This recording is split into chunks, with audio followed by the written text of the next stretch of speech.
Thanks for joining this session. So this session is about open source tools. So Stephen and I are going to tell you about the top 10 most useful open source tools that we're using in our team at the moment. Hopefully you will come away knowing how to use them to turbo boost your team, just as we have turbo boosted our team. We've dived into open source on ZOS in the last year or two, and we've found new, easier ways of doing things. We've simplified and sped up how we build our product, and we've automated lots of our daily activities. We've had fun doing it, at least I have. Hopefully you'll be inspired by the end of this session to know that some of these tools are quite easy to use and they're tried and tested, so you don't need to be scared. I'm Bronwyn Davies, I'm Head of Development at PopUp Mainframe. I lead the engineering team to build new versions of our product and new features. I'm Stephen Morgan, I'm Mainframe Tech Lead, I think is my current title. I work on customer deployments as well as playing with some of these toys in the lab, which is quite enjoyable. Yes, you have had techie. Right, so I'm going to explain why open source matters both in general terms and as for us as a company. I'm going to show you which open source tools we've been using and describe a little bit about each one. We're going to give a demo, Stephen and I are going to give a demo, and we're going to show how the open source tools are being used and explain how they're helping us in our lab and how they're helping our customers. Some of you might notice that there's open source with a hyphen and open source without a hyphen. And I can explain why that is if you like at the end. So let's start with why open source matters. So I'll give you a bit of context about my team. So PopUp Mainframe are a software vendor. We build and test PopUp mainframes.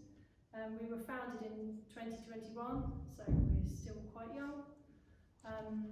We solve the business problem of not having enough LPARs to do development or testing or training or whatever else you might want to do in your company. So we provide instantly available virtual ZOS environments to solve that problem. And those environments are available on Linux on Z, Linux Run, x86 or in the cloud, basically anywhere. You can run this PopUp Mainframe, which is a virtual ZOS. The idea is that it supplements your LPARs, so we don't run production workloads on the PopUps. PopUps are used for development, testing, training, innovation. So you can think of it a bit like a nursery at a garden centre. In the main shop at the garden centre, you have all the plants which are for sale, which are, let's think of it like the business processes. They're what makes the business the money. But they also have a nursery, which is where they grow new plants. They experiment maybe with different varieties, they try new growing conditions, they test out new things. And the fact that they have a nursery means that they can have a full, well-stocked shop at all times to sell their product. And in the nursery, if a plant dies or if their combination of soil and light doesn't work out, it doesn't matter because they just throw it away. But the ability to experiment and innovate on the plants in the nursery means that their business can keep running. So that's a little bit like a PopUp. So why open source matters to us? So as Head of Development at PopUp Mainframe, I'm interested in how we work internally. So in our lab, I want to help us reduce toil, help us to increase our productivity, help take advantage of the latest and greatest tools so that we can work most effectively in our lab. We are a product company, so building new versions of our product is our bread and butter. So I want us to be able to build new pop-up versions and new features as efficiently as possible. We also want to help our customers to be more successful. So our customers are financials, energy companies, healthcare providers, insurance companies, basically any companies which are big enough to have a large mainframe estate are interested in having PopUp to supplement their LPARs. So we provide products which are cutting edge and we help the customers to achieve their open source goals by giving them guidance on how to use open source tools. So The open source tech that we're going to cover today are ZTI. So these tools are part of the Open Mainframe project. I don't think they're all on that list, but most of them are. So ZTI Stephen's going to show what it is and how it works, how you can use it. Then Stephen is also going to talk about CBT tape, which is a great collection of tools. We're going to cover Z Open Community, which has loads of useful tools in it. Then Zoe Explorer and Zoe CLI, Stephen is also going to cover. Then I'm going to talk about Galasa and COBOL Check, which obviously Open Mainframe projects as well. And lastly, I'm going to talk about how we've used Prometheus and Grafana in our lab, which are also open source observability and monitoring solutions. And then I'm going to talk about how we're using Ansible for automation in our lab. So quite a lot to cover. I put 10 tools, but really Zoe is 2 tools because it's CLI and Explorer. So that's why I said there's 10. So I'll hand over to you, Stephen, to go into VTI. Okay, well, mine's more of a demo than actually going through slideways. This seamless, hopefully.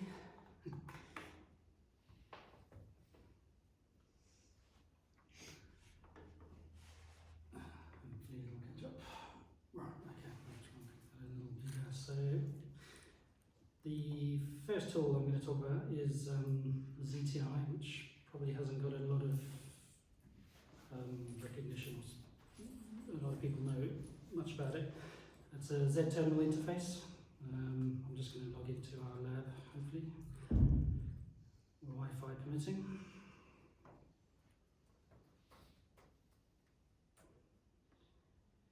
Okay, so this is an example of our pop-up.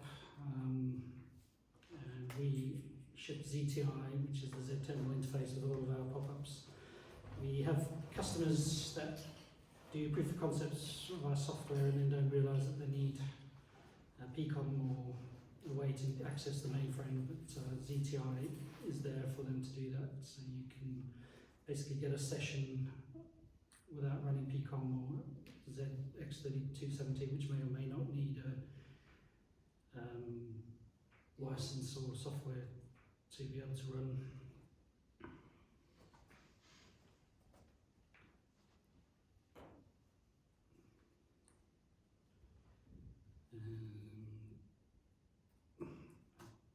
Normally work with 2 screens, so I can do copy and paste, but anyway, we'll see how we get on.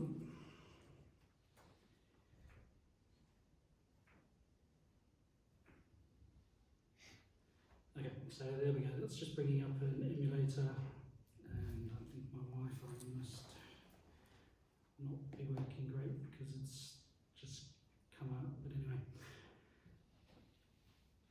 But that's an emulator, I think you get on with it because you run a Mac, so you don't really get PCOM access, so you can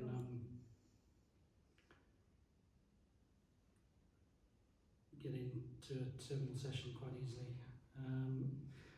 So as well as the terminal session, you can use it to script interactions with your 3270 session. So it's not something that we have done much with, but it is there, and you can do basic interactions as well. It's based on Python packages, so it's easy to install, and we've not found a use case for that yet, but we could maybe do some user interaction testing when we do a new pop-up, that sort of thing. Yeah, we will definitely be doing it to submit commands during the IPL, respond to messages during the IPL, and you can respond to it through the ZTI. What advantages does ZTI have over any commercially available 3270 emulator or X3270? There's no specific advantages I'm aware of. It's just some clients don't have PCOM. If we go to a customer that are more Linux-based, they don't even know about PCOM and then don't know how they get the software and that sort of thing. So it's integrated into our environment, so they can just fire it up and get on, logged on as soon as possible, really, once they in a proof of concept or running. So you could still connect, but I mean, so this is sort of, if we've already got an established environment, the ZTI doesn't, or ZTI doesn't give you any advantage over what we already have. Probably not, no. But if you wanted to have Python scripted interactions or that sort of thing, there are those, the Git repositories for connection and doing all sorts of, it's coming up, but it's just There's loads of examples. So you showed there's a GitHub repo because this is open source. So it's TNZ is the name of the product. Oh. And there's loads of examples about how you can script interactions with ZOS through this ZTI. So in GitHub you can see loads of examples, which is quite useful. So that is the differentiator between that and... That's one differentiator. It's much more mature than X3270, which you mentioned. Right. We were using that in our lab, but it's not user friendly at all. No. This text goes off the side of the screen and it doesn't render very well. But this CTI is a much better version, so it's like the next level up, I think, from X3270. And as Stephen said, you can script interactions. So once you're connected to your ZOS environment with CTI, you can then exit the console, so you're not in the console anymore, but you can write Python commands, TSO commands through ZTI, and you can orchestrate those in the script. So it's very powerful, actually. It's a good alternative. We're doing exactly that with HSBC to automate regression packs through Python script using TNZ in the mainframe. Brilliant. So it does work. There we go. Thank you. So I have switched to Pcon to try and get on to our pop-up to show CBT tapes, but it looks like the Wi-Fi isn't playing it. So that's battling to log on now.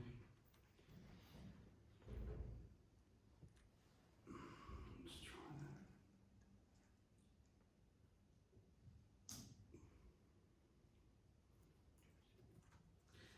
Getting the landing page but not logging in. There we go. Okay. So one of the other things that we have looked at a while ago, and I think it was before it became Open Mainframe, I don't know what the right word is, part of the Open Mainframe project was CBT tapes. So it's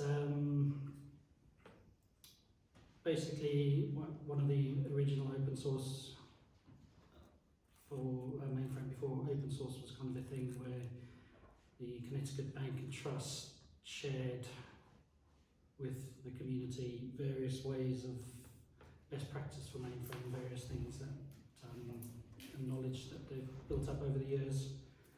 So there's a lot of things within CBT tape which we reference if we have a problem that we want to look at, or if we have any problems we want to solve or anything. Most of them are mainframe based, obviously, and yeah, it's now part of the open source project. So the ones that we use at PopUp Mainframe is a utility that we have on ZOS, and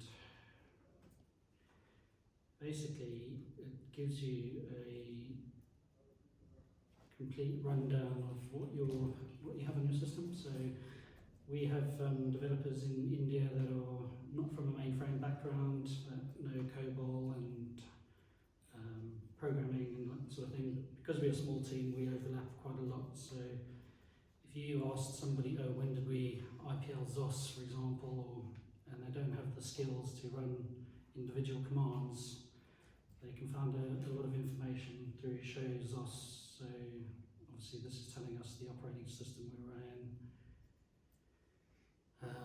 when the last IPL was. There's all sorts of useful things in here, like information about your USS system. So if you're trying to get newbies to understand the system or to be able to find answers approaching seniors and that sort of thing, then this is quite a useful utility. It also has a web browser front end, so you can web host this. So you just put in a URL and it'll show you all the information through a web browser. So that's a separate CBT pack, if you like, that you can use to download and make that available. One thing with CBT is all of these, as you can see from CBT tape, there's hundreds in the list of all the different tools and things that are available. And unless you have a mainframe, you can't always easily look at the files to see what's in a certain offering. So one of the other tools that I've found particularly useful is the Export Manager, which allows you, if you see this is file 614, which happens to be the shows.os utility. This is a sort of Windows utility that allows you to browse and open the files, so you can see what would be mainframe files on your Windows system without having to download and install the product and see what exactly is in there. Okay, so the other tools that we use was going to be back on the pop-up. So, sorry, I'm jumping around a bit.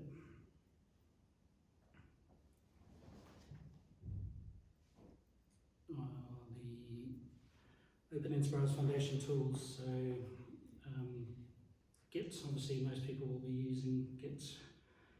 We'll be showing that in our Ansible presentation next up, I think. We have these installed on our pop-ups as well. So the utilities I particularly use are less and Vim, which just give you better Linux USS interactions when you're trying to work with files and that sort of thing, instead of just having typical widescreen. You can see things in colour and have an enhanced editor with Vim and that sort of thing. And less for looking through big files, which is a bit easier than using cat and going through a whole extensive file. The other two things I was going to show, which you're probably mostly familiar with, is Zoe and Zoe CLI. So I'll not go through the demonstration in the overtime because I think we've got quite a bit to show after this. But this is something I've done earlier where we're comparing two different PopUp data sets for KIG systems to try and see what the differences are. And Zoe VS Code shows you that quite well, highlighting the differences in red and green. So you're connected to both the systems at the same time, that's the key thing, isn't it? And you're showing from one system on that side and one system on that side. That's right, yeah. So that's 234 lab environment, and this one on the right is my personal VM. I was going to show the same member, but they'd be the same, so I have picked different members, but just to show you how we do things in that. And then the last piece of the live demo is the Zoe CLI. So typically we'd run this from Linux, but I've only got it installed on my local machine. So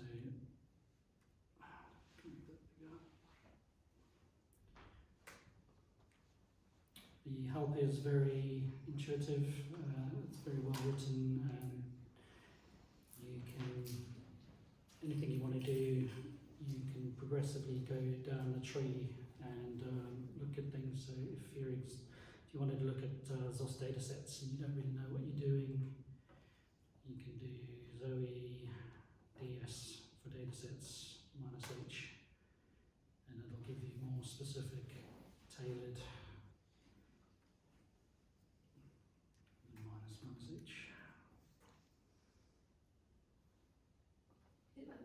Zoe list DS? It will be.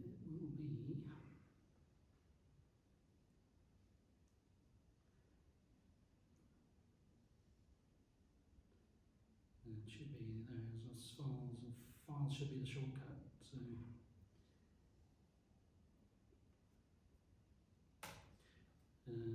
Let's try the.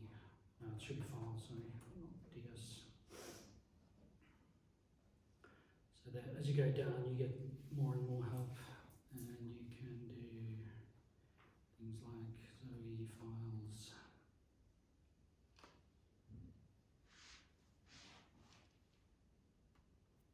This is where two screens help with your previous copy and pastes. DS minus. Let's see if we can get the web help.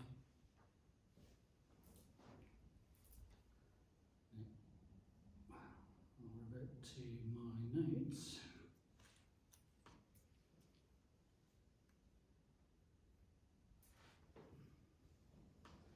But that's what I wanted to show is the web help.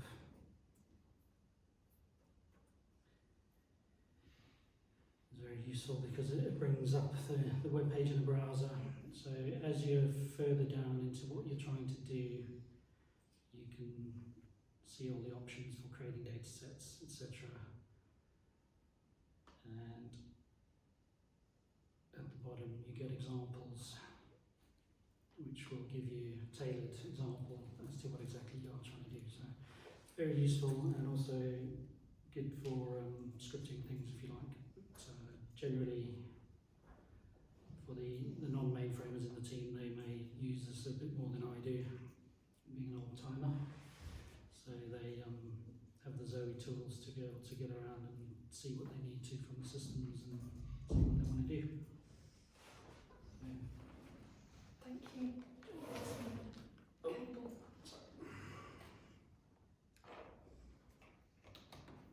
Does anyone have any questions on the tools that we've already seen? Whilst I get mine back up again. Oh, sorry, lucky. So these are just the slides I've gone through, I think. Okay, I'll go on to the other tools then we talked about. So these are just the slides which cover Stephen's topics. There's a nice GIF. Should we watch the GIF, Stephen? I thought then, yeah, why not?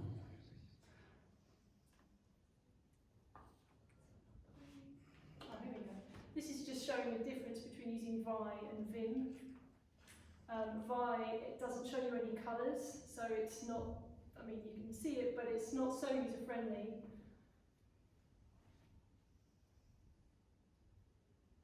So then if you exit the file and use Vim instead, it knows it's YAML, so it shows you the nice colours, so it's a bit easy to use. It's a small thing, but all of these are small things and then they all add up and they do make a difference over time. So this is just an example about Vi and Vim. Yeah, and then this is the Zoe that Stephen showed you. This is about, yeah, okay. So now onto my section. So I'm going to talk about how we're using Galasa and COBOL Check in my company. So I'm sure you all know about CI/CD pipelines and test automation because everybody knows about it. It's old school, but it's very important and valuable. So the biggest benefit that I've seen since we've started using pipelines in my team is that making code changes is no longer a big deal. We don't try and reduce the size of the code change or think, oh, let's not do it because we don't really want to spend all the hassle to do all the testing. We can do it much more quickly using the pipelines that we've built with Galasa and COBOL Check. So the other good thing about this is that pipelines make it easy for anybody to run the testing and build and deployment. You don't have to know how to deploy this particular type of code or how to build this type of code because it's all codified. So anybody, like for example me, who I haven't got a mainframe background, I can run these pipelines and I know it will work, but I wouldn't be able to compile the code and deploy it. So that's another benefit of having the So I'm going to show you an example of a full end-to-end CI/CD pipeline using Galasa and COBOL Check and other open source tools as well. So this is just explaining about the application which we're using. So for this demo, we've got a simple mainframe application which has Kik, COBOL and DB2 and the mainframe side which is running on PopUp. And then we've got a user interface and ZOS Connect. So it's quite a basic application. So this is our CI/CD pipeline which we've set up to build and deploy that application. So we're using VS Code to do the development. As you saw, Stephen had his Zoe Explorer extension. Our code is in GitHub, so when we finish our coding, we push the changes to GitHub, and then we've set up a GitHub Actions pipeline which is automatically triggered when code is committed to the repo. And that pipeline, first we have a pop-up environment which is where we do our build. So we're using IBM DBB for the build, which is not open source unfortunately. But then we're doing the unit testing using Galasa as a framework to orchestrate the COBOL Check application, which is open source. So once the unit testing is done, we're storing our binaries in Artifactory, which is another open source tool. And then we have a test environment, which is another pop-up, where we're doing the deployment using IBM Rising Deploy, which is not open source. But we are doing integration tests using Galasa, and because this application has a front-end UI, we're using Selenium to do the front-end testing. And it's end-to-end testing, so it is obviously testing the back-end as well. So that's the pipeline which we have. So I'm going to show you a video of how the pipeline works, I hope. Here we go. So we're doing the code change in VS Code to update our application. So as I said, our code is in GitHub. So we'll be cloning the repository onto VS Code, doing the code change, updating the COBOL code. And then we're going to commit the changes back into GitHub. And as I said, the GitHub Actions pipeline will be automatically triggered when we commit the changes.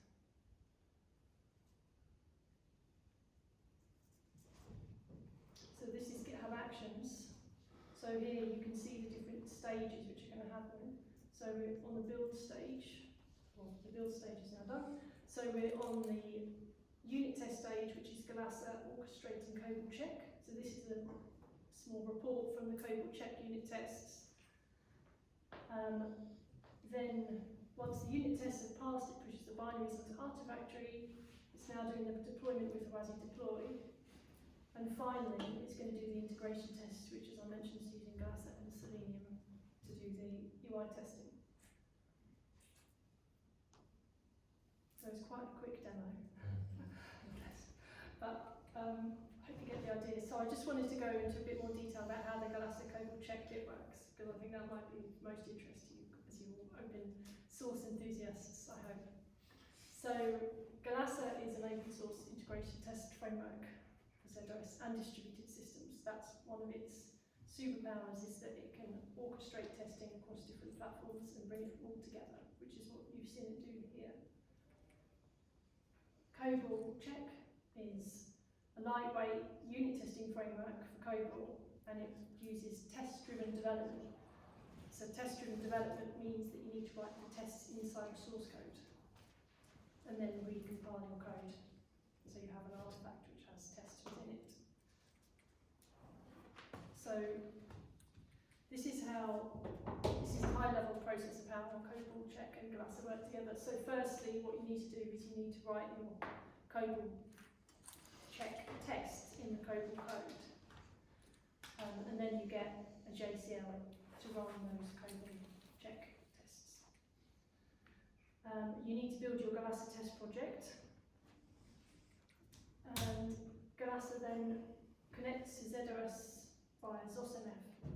And Galasa submits the COBOL Check JCL using one of its managers. Galasa comes with a suite of different managers for different things, for example, Kik's managers.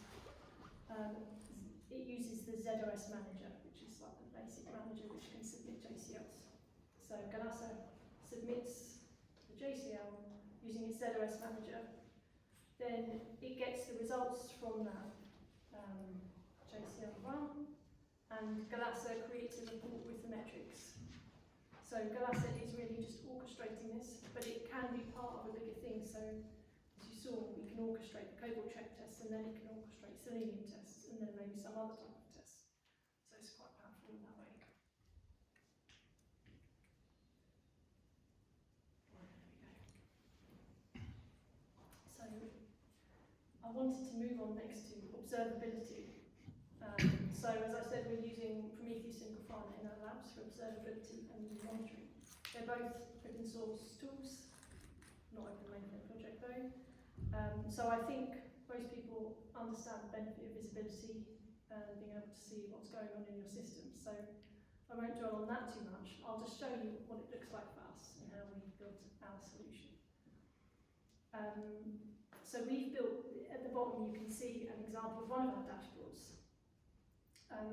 So we built a basic Grafana and Prometheus setup, and we keep adding dashboards and new panels to it all the time. That's the beauty of it. Once you've got it there, it's really easy to just add another panel in and have a bit more visibility into something. So before we had this, we struggled with knowing which ZOS environments we had in our lab, because we have pop-ups in our lab which are easy to spin up and tear down. We spun them up and tore them down loads, but then we lost track of which ones we had. So now we have this dashboard, and you can see here, this is just a subset obviously of our lab, but it's showing which VMs we have and whether they're running or not. It also shows us whether ZOS is up or not, which was quite handy because we struggled to know that before. Which ZOS version is running. We've got ZOS 2.4, 3.1 and 2.5 in our lab. It also shows other things like when this was last backed up. And on the end, it says, is BMC installed or not? So it's telling us, are the BMC applications installed on this pop-up or not? Which is also useful to know. So it's just an example of what you might want to look at in your lab. I've got some other examples here. So this is a report which we've written.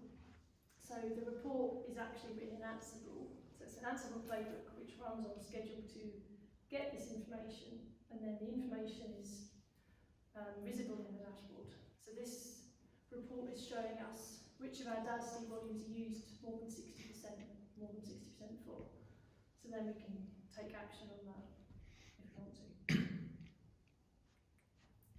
And this is another example of a dashboard which we have in our lab.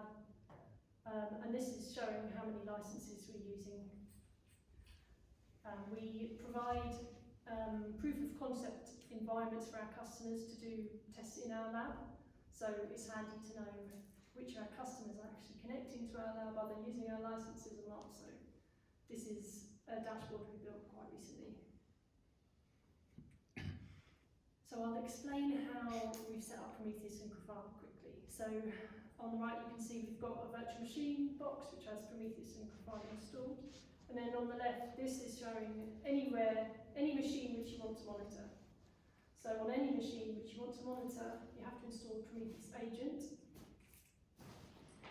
We have a load of scripts which run on the schedule, which run on the machine based on what the machine is, to extract data. So for example, it could extract what version of ZOS is running, anything you like to do. That information is then shared with the Prometheus agent, or it can be shared directly to Grafana. And Grafana has loads of different connectivity options. These are just two of them. All the Prometheus agents on all of the boxes talk to the Prometheus hub. So this is just one of our boxes. I hope you can imagine there's like 50 of these for each different virtual machine we have in our lab. And once the Prometheus agent has all the information, it sends it to Grafana, and Grafana is what creates the dashboard, which we were just looking at. So that's how the architecture works at high level. So this is the last tool which we were going to talk about, Ansible automation. As Stephen mentioned, means Stephen and I are doing a talk on Ansible next downstairs in the Magnicol room. So if you want to learn more about Ansible, we'll do 45 minutes on Ansible specifically then. But I'll just give you a 5-minute overview here. Because Ansible is another great open source product. So we use Ansible in our lab for day-to-day activities. It really helps us to automate things and make everyone's life easier. Lots of our customers also want Ansible playbooks, so we've built a load of Ansible playbooks which we give to our customers. So if when they buy a PopUp, they get a load of playbooks which come out of the box of the PopUp, which helps them to do some of the things you saw, for example, the Davies storage report. So this is how we've set up Ansible in our lab, high level.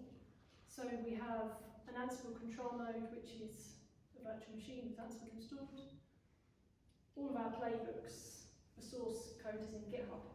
So we pull the source code from GitHub onto the control node. For storing secrets, we're using IBM Cloud Secrets Manager. So the playbooks get the secrets from there. Now we have everything we need to be able to run a playbook, and we can execute a playbook against any remote ZOS environment. The requirements are the ZOS environment has to have ZOAU and Python, the correct versions of that. If they do, I think it should work. So we can execute a playbook against any of our remote environments, and you can execute it against multiple environments in one go, just by listing all of the environments in the inventory file. We don't have a physical mainframe in our company, unfortunately, but if we did, you could execute playbooks against that as well. It's handy to be able to execute your playbooks against PopUp ZOS to give you some confidence in how it's working before you execute it against your physical mainframe. So lots of people like to do that. I'll just talk you through some of the playbooks which we've written in our lab in the last year. So these playbooks help us to either manage our lab more easily, or help us to build versions of our product more easily, or they help us to help our customers utilise their environments more effectively. So they fall into roughly these categories: checking various aspects of the ZOS, for example. You can see lots of these. I'll start with check. Checking systems, whether they're up or not, checking APF lists, checking USS file system mounts. Config drift is a big challenge, so some of our playbooks help us to manage config on all of our environments. For example, we've got update hostname and update environment variables there, which are good for keeping track of config. They help us to maintain our pop-ups. For example, clear down spool is one of the jobs which we've written. It's a small thing, being able to clear down the spool. It's parameterized, but it means that anybody can easily do it, even if they don't know the TSO command for that.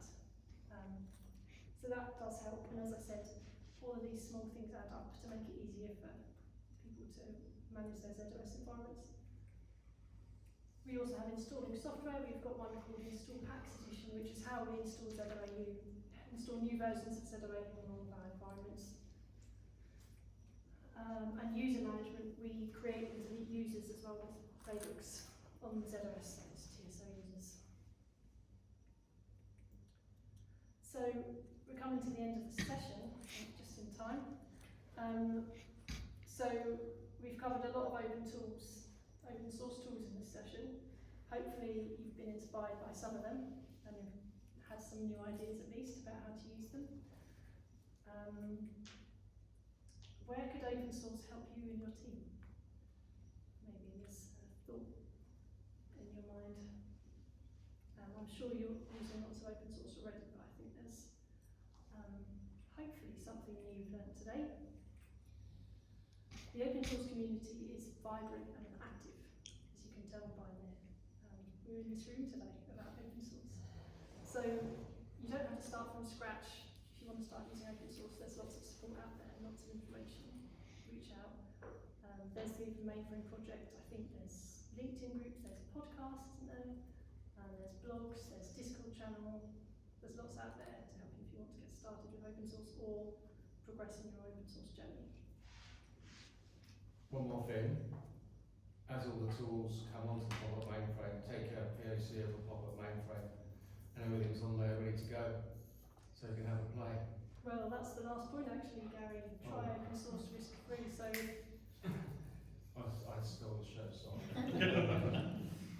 yeah, if you want to try out some open source tools, PopUp is quite a good option because it's a disposable, instantly available ZOS environment which does not run on your physical mainframe.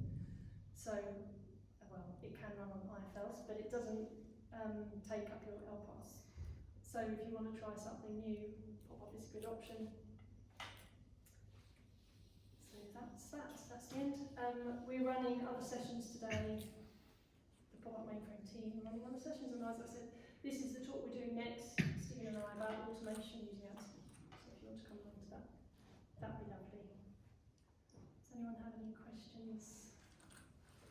Yeah, I've got one. On the check, COBOL Check slide, about 10 slides ago. Yeah. So there are a couple of questions on that one. Some animations. Yeah, forward one, I think. Next one. Forward. Forward. Have you got This is any the video. Which one, sorry? Going forward, maybe another 2, Oh. something like that. And again. This? So it was that slide, yeah. Oh, okay. It's the first box on the left there, right, testing the COBOL code. I'm not sure what you mean by that. Are you physically writing COBOL within the COBOL source module to do some tests? I don't quite understand what that It's is. test-driven development, so that's how you need to do it. I think our time is probably up, but I can show you on my laptop later if you like, the actual code. So you start with your COBOL code and then you modify and you add any test cases within the code itself, and then you have to recompile it. So yeah, it's test-driven development. Right. But I can show you if you want. That's good. The second question was about storing the test results. Where would you store the test results physically? Well, our test results are visible through GitHub Actions. So on the browser screen that we looked at, you can click on the test report and it will show you the report in the browser. I think you can probably store them anywhere you want, but that's where we're storing them. And it means that anybody can find them because you have, in order to find the test results, to view the audit history basically, you go into the GitHub Actions in the browser, you click on which run you want, and then the test results are there. But you can store them in places, I think. Thanks. Any other questions? Okay, thanks everyone for coming.